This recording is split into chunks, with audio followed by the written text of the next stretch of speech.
Hello, Earthlings. It's time to reset your cultural dial. Coming your way next on your favorite device, from the Hoosier State to all the ships at sea, it's the Crawfordsville Peachcast. And now, here's your second or third favorite Dave from Indiana, Dave Peach. Warning, other people named Dave may also appear. Thanks, Edie. This is the Crawfordsville Peachcast. I'm Dave Peach. Hello, Dave Peach. I'm Dave Meyer. And my voice is back up to par, I got to say. It seems. It's back, Dave. It's returned.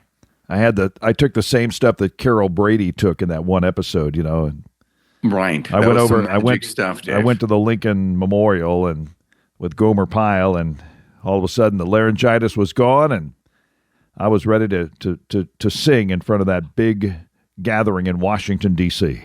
Now, you don't have the Carol Brady hairdo, but you are sporting a new do, Dave. Looks good. It's exciting because where I go now to get my hair cut, GreatClips. I need a GreatClips endorsement, Right. I was going to say, do you get like the hot towel? I think that's the sport clips. That's a sport clip. This is you get better the hot than towel. that, Dave. I now get the senior discount. Oh my, that's good. Exciting. That is exciting. Exciting news for me. This is the Crawfordsville Peachcast. Did we thank CD? We did. She's so good, Dave. Our movie today, number 84. Can you believe it? Number 84. That seems like a lot of movies, Dave. Season 5 is what we are in. Mm-hmm. Living in Oblivion. In Oblivion. All I can think of was that James Brown song. I'm going around the office. Living in Oblivion. You see, James. Wow. That was Rocky IV. Rocky IV. What a soundtrack on Rocky IV. Maybe the most underrated soundtrack in the history of movie. Yeah. Yes. Burning Heart. It's a burning heart. I know what to do. Somebody in our group owned that album, as I recall. I listen to it quite often, and when I'm carrying logs out in the snow.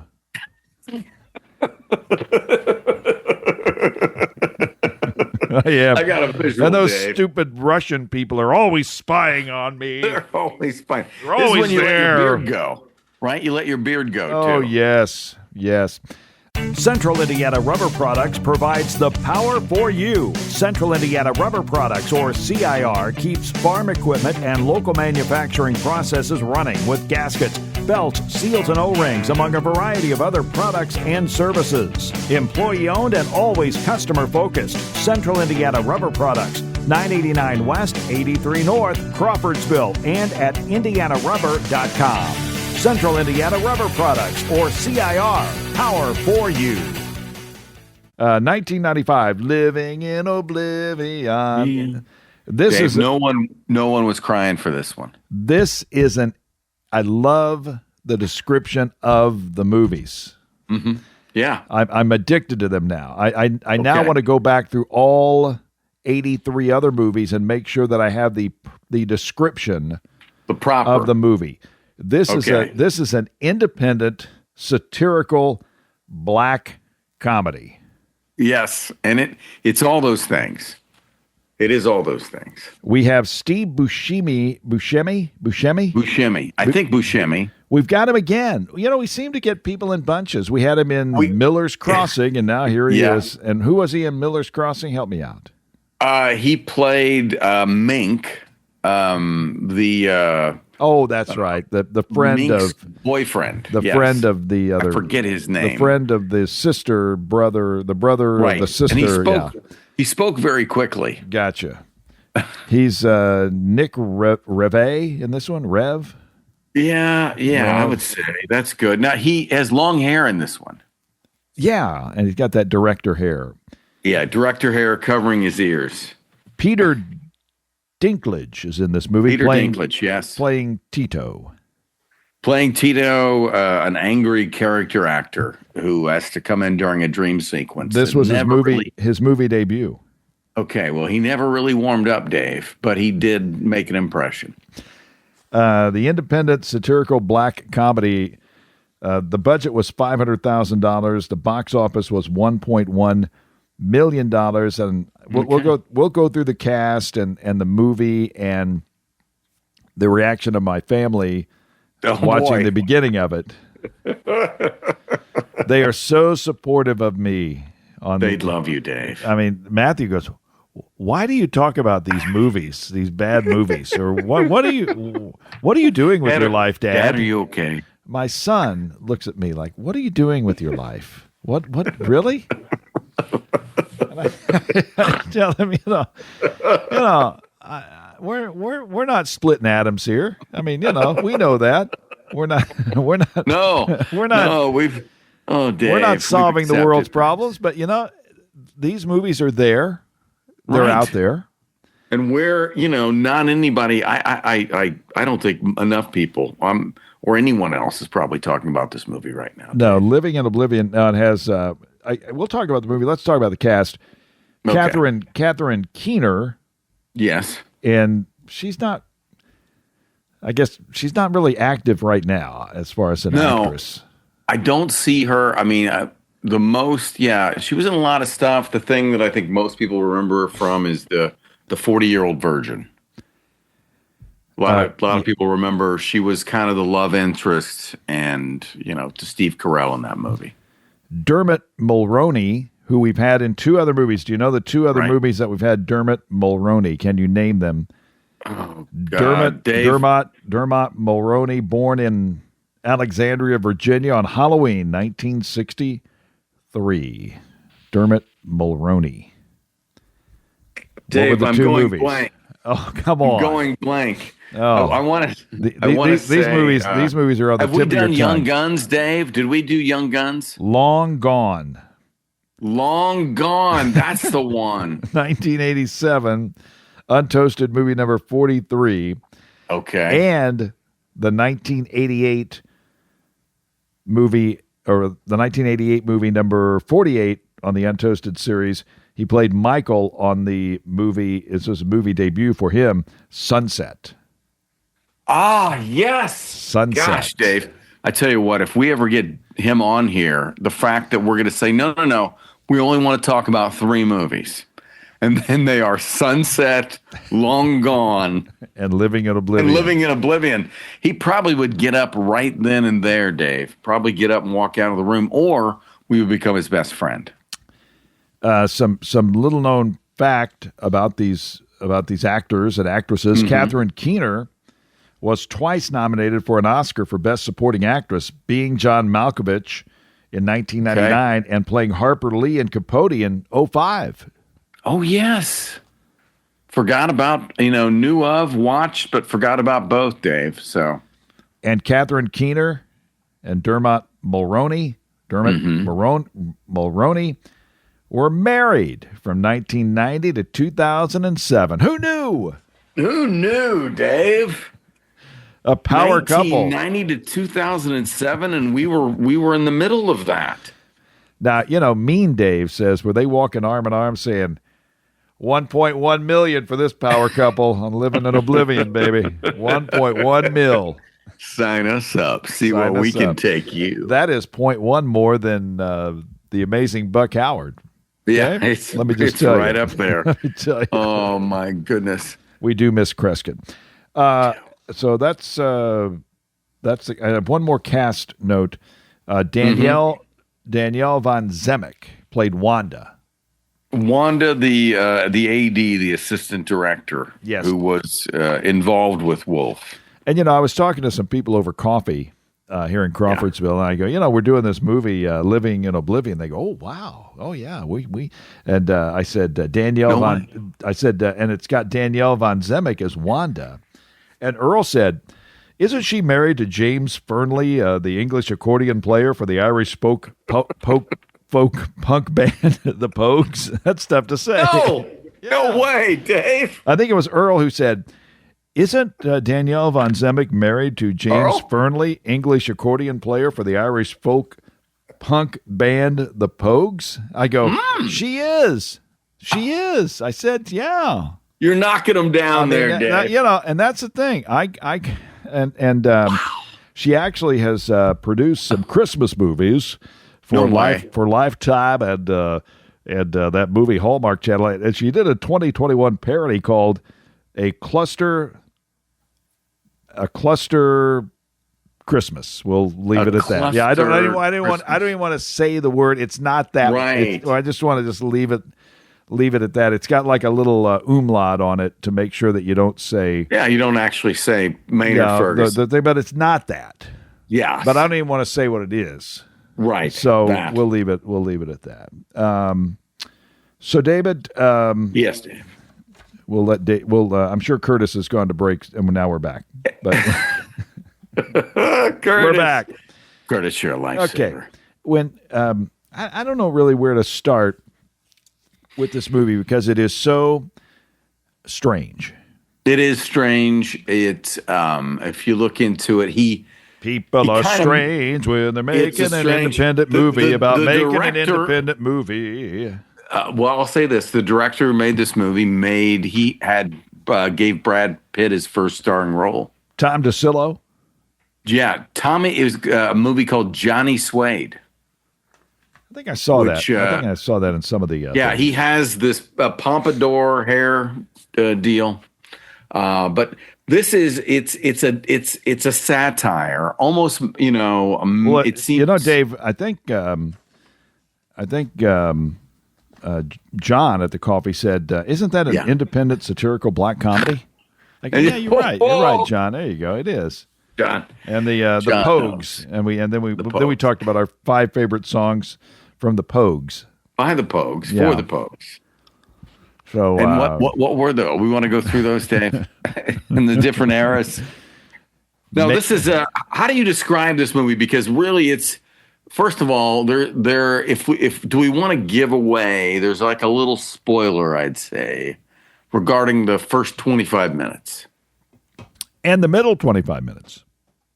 Yes. Yeah. Well, there's it's a first 25. So let me just say this. Go let me say it. Go ahead. Come on, Dave. I'll say this. It's a low budget film about a low budget film. Yes, it is. I tell you what. One of the things I read, and I'll give this guy credit, Anthony Lane, and this is 2022 because I was trying to see. Okay, how recently have people had to unearth this? Did we say this movie's from 1995? This is from 95. I don't know if we said that before, but we're saying it now. 1995. But this analysis from Anthony Lane about Living in Oblivion was published in 2022. He says, movies about movies always run the risk of self-involvement. True. Mm-hmm. So the trick, as the director shows here, is to keep things light, aerating the layers of narrative with gags and letting serious implications take care of themselves. The movie is slight but smart, doesn't overstay its welcome. Buscemi plays a harassed director trying to make a low-budget picture in New York, suffers a plague of glitches that range from sour milk in the crew's coffee to an angry dwarf portrayed by Peter Dinklage, as we alluded to. Says the role is ideal for Buscemi. Pallid, ratty, pop-eyed. He has the air of a man deeply in love with movies, wishes he weren't. It says the film feels horribly accurate, but is more of a feast for buffs. Dinkley's character argues with perfect buffs? Actors. Are we buffs? We're buffs, Dave. We're movie buffs. Yeah, we're buffs. Basically, it says with true and contagious moral exasperation that all dwarfs were ever required to do in movies or skitter around in dream sequences. So I remember Happy Gilmore. Yeah, exactly, Dave. It's this movie was made before Happy Gilmore, I believe. It was before. This might have informed. This could have informed that. That's crazy. Well, I will say this as someone I've never worked in independent film, but I have done a lot of I'd say corporate and independent production, and a lot of the things they portray that can happen when you're trying to shoot a narrative of some sort, they show them happening. and some of them are funny, and that's. But are they funny, Dave? Are they funny to the Peach family? No, they weren't getting it, No. but I enjoyed it, and it really started. The movie started, and it just kind of hit you. It hit you hard with the fact that movie making can be tedious and problematic. Yeah, and it was funny to watch.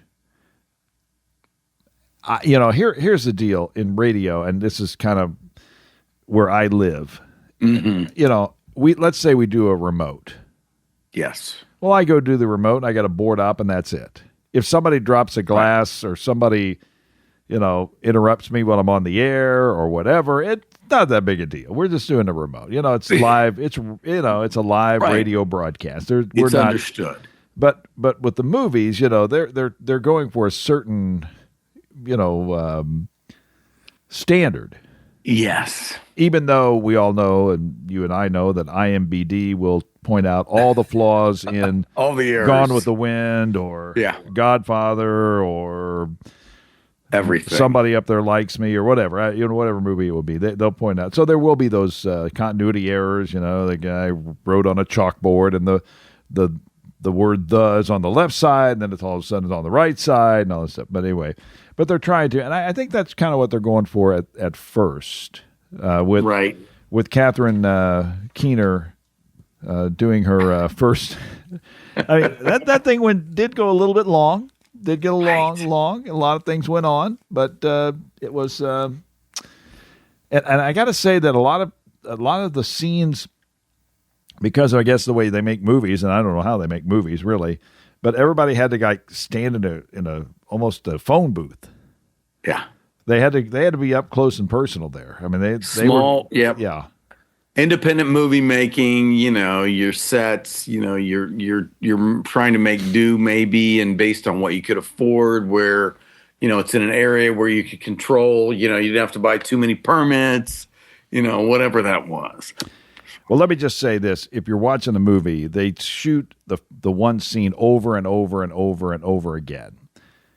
And then the movie's kind of broken into three parts. There's the first scene, and then there's the scene where they bring in the soap opera star or whatever, kind of a star, not star guy, probably like a guy that would be a little bit below John Stamos or something like that. Maybe Jack Wagner. Yeah, it's Jack Wagner, yes, back in the day. General Hospital. Yes. Oh, wow, Jack Wagner. And then the dream sequence. Yes. Those are the three. And it's only 90 minutes. The movie's only 90 minutes. No, it's quick. His mother is in his dream and then comes back into his life, and that adds another layer and wrinkle.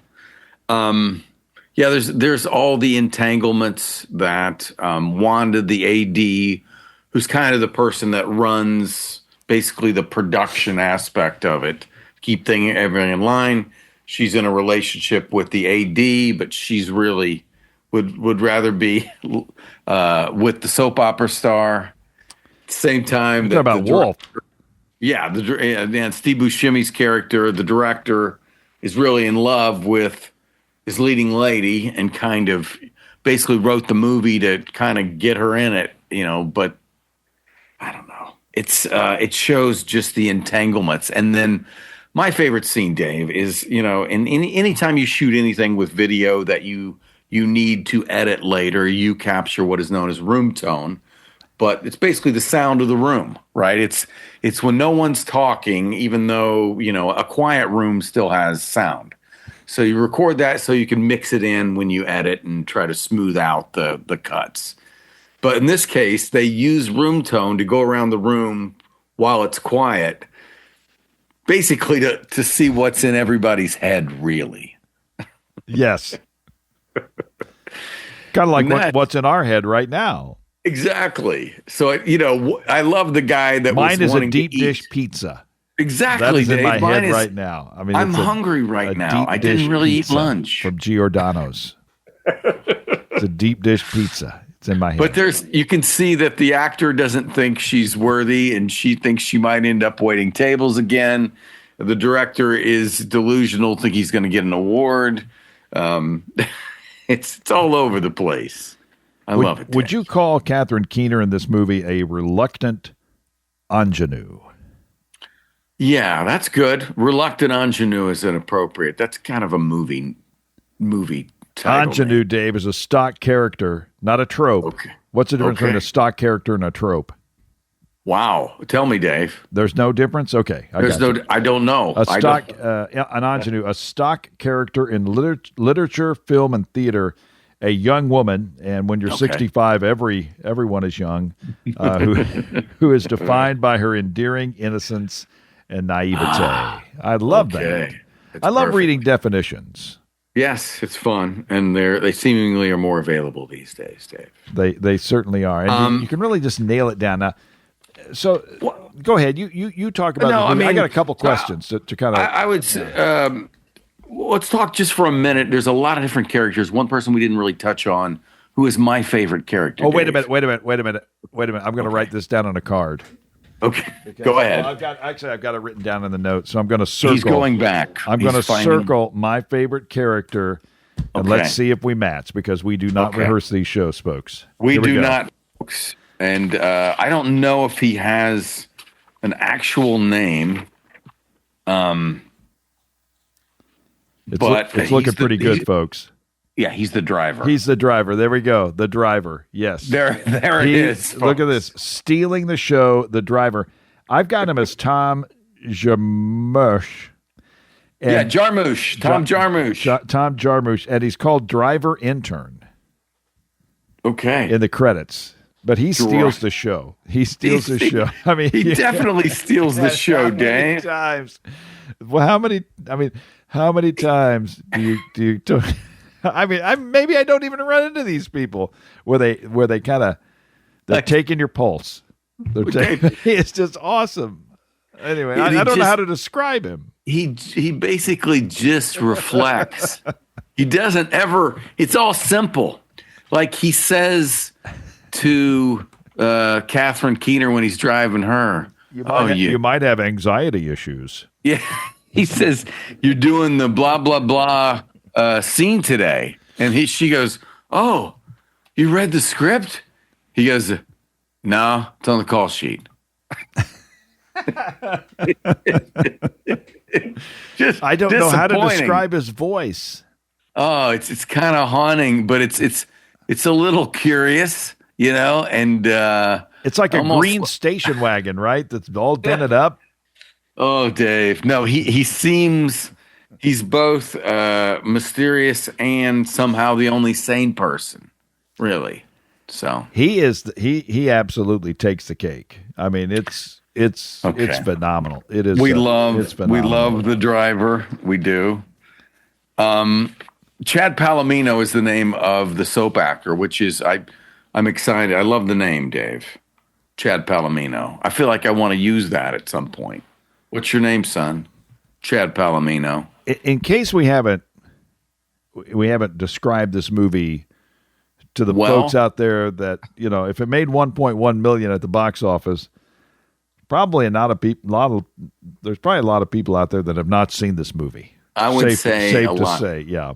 Well, what we can sell them on, Dave, is the cost. It is free on Tubi. Yes, free on Tubi and Pluto, which I prefer Tubi to Pluto. Why is that? Well, Pluto. I'm with you on that. Tubi is easier to rewind and watch again and kind of go back and forth. Pluto, it's like, and Tubi is easier to find it once you've watched it, as opposed to Pluto, where you have to start from ground zero to watch it again. And it's free on Fandango with ads. Oh, it's free on Fandango. Oh, yeah. It does have ads, yeah. So what I want to know is, I was going to say, if you haven't seen the movie, it's a movie about making a movie. If you're curious, I saw this. If you're curious about how movies were, this is not exact, but it's still the basic. Some of the technology is different, but it's still, this is how independent movies would be made today. So in other words, there's a guy with a boom in the movie. Yes. And as they're filming, there's a guy with the boom as they're filming the movie. So they're filming a movie. Kind of think of Ed Wood. Yeah, The exactly. movie Ed Wood. Ed Wood. It's meta, Dave. It's a movie in a movie, and it doesn't. I guess it part of the reason it's funny is that it does take itself seriously. Now, what I want to ask you a question. Okay. So it's a movie. I mean, if you like Steve Buscemi, Yeah. and some people that you probably aren't that familiar with, and Peter Dinklage before he was in Elf and all that good stuff, you can watch it. Why do they make this movie? Why do they take the time to make a movie that costs $500,000 that's going to make $1.1 million? I mean, this makes Don Quixote look mainstream. Well, Dave, I will say, okay. So I'll even give you what the wiki backgrounder is on this. Basically, the director was frustrated from making the movie Johnny Suede, and so he wanted to make a satire. He was frustrated. Okay. So he shot of his own, basically, or he got some money and made the dream sequence part of it, the first part, basically. And then when he did that, I should have said made Don Quixote look like a favorite. You're right. Yeah, not a whatever I said. In fact, one of this. So basically, when he wanted to make this, it was rejected. But he had friends who were basically wanting to help him, so they helped finance it. Two of the producers were given parts in the movie. The Guilford plays the script girl, who does have a few lines, and then the other person plays Speedo, the sound mixer, the guy with the glasses. It's kind of angry all the time. Do they get paid? Did they pay to be in the movie? Well, I think they got some of that, whatever they made off the one. The 500,000 to 100 to 1.1. I doubt they're still getting checks. I'd say that. The script lady kind of reminds me of Bailey from WKRP in Cincinnati. She did have a Bailey feel to her, and she had something. She looked like she was reminiscent of another lady that was in one of those Beverly Hills 90210 type with glasses. She had glasses. Yeah. Yes. She could be a spelling cousin like that. I can't. I'm not drawn to. I'd have to look more of a. Well, I mean, kind of like plot of the not movie. Sarah Michelle really... Gellar, but anyway, go ahead. We'll go ahead. Oh no, I know. Hold on. Oh, I almost had it. Go ahead. Uri Geller. No. Almost had it. Go ahead. Okay. I'll think about it. It's going to come back to you. Think about it. No, I'd say there's not a whole lot of plot to the movie. The plot of the movie is showing all the things that can happen when you try to make an independent film, and basically just making fun of it. It's really a satire. There's not really like a pure narrative. It's just kind of the sketch ends kind of thing, and credits roll. Now, let me ask you this. A movie like Napoleon Dynamite. Yes. Was that an independent movie or? Yep. Okay, it was an independent movie. And it kind of, I don't know, it was a hit. People liked the movie, and from what I've read and kind of done some research on this, there's really no metric that shows why Napoleon Dynamite was successful. No. I mean, well, if there were, there would have been more people trying to do it. And I'm trying to remember the backstory, and you may remember it, but basically, I mean, the movie was done, and basically the reason we all eventually saw it was that it got a distributor that wanted to put it out there. But I believe the budget was less than this. Like the budget was like $400,000 or something like that for Napoleon Dynamite. That's amazing. Now, there were some actors in that one that moved on to bigger and better things, we will say. Yes. Uncle Rico still doing... Uncle Rico's still out there, Dave. Doing, what's that one thing that I can't say that I watch? White Lotus. Right. It's not a show that's on HBO. I can't say that. No, but he was Uncle Rico Dynamite, former quarterback. Mm-hmm. I use that in a reference to Uncle Rico in a game I did this year. I was doing a game with someone, and they were talking about their playing career, and I said, I bet you could throw that over this mountain. You take state anyway. It was, but it was a lighthearted. You went for it, but it was funny. It was in play. But this one, I liked watching it though. I liked it. I liked the, it was entertaining. It was unusual, and for 90 minutes, and you were you talked about the fact that it was a short, and then it ended up a full length film. I'm sure that they had some fun, and I like kind of looking through the cast and seeing their backstory and enjoying seeing a movie seen over and over and over again. I like that. Yeah, and just and if I'd seen this movie before, so I was really paying attention. So it's like her performance is really good on that first take, and then just very slightly gets worse, and then eventually just gets bad. Oh, and it's dark. It's slow. It doesn't try. And if you're a film nerd, and like a film nerd that enjoys like a dark comedy swipe from the 90s, this is 90 minutes is not a big invest. It's and the fact that it's free is, I think, a good thing. And this was the last of our 3 movies in the 90s. And next up, we've got The Last Picture Show, which I believe was directed or produced or whatever by Peter Bogdanovich. Peter Bogdanovich. This is like, I want to say 69 or 70. What's the 71. year? 71. Wow. Okay. We're going back into a totally different era. We're coming a few years out of the studio system, and but again, Dave, an independent movie, I believe. We'll find out. 3 movies from the 70s. They are diverse. The Last Picture Show from 1971, then Fast Break, Gabe Kaplan's first movie from 1979. I can't wait. And Dave. The Man Who Loved Cat Dancing. The Man Who Loved Cat Dancing, which is I've never seen, but I used to love the title. I love the title. Hey, Dave, I bet you know that the Crawfordsville Peachcast is on CrawfordsvillePeachcast.podbean.com. I just had it printed on my latest hoodie, Dave. Just watch us now. Podbean.com. We are also on the Peachcast. Podbean.com. Yeah, let's talk at the same time, all the time. And we're also on the Fork Media app, FORCHT Media app. You can listen and watch, or you can listen to all the Fork radio stations, including the 3 in Crawfordsville, Indiana, and get that Crawfordsville Peachcast just hyped in, baby. It's right there. Like, share, and subscribe. Dave. You've got. I like it. It's red. It's easy to find. Okay. I love that. Like, share, and subscribe. We are on iHeart, Apple, Spotify, YouTube, and Podbean. We enjoyed it. Until next time, America. Can I say this right? Until next time, America. I'm Dave Peach. I'm Dave Meyer. Thanks for listening to the Crawfordsville Peachcast.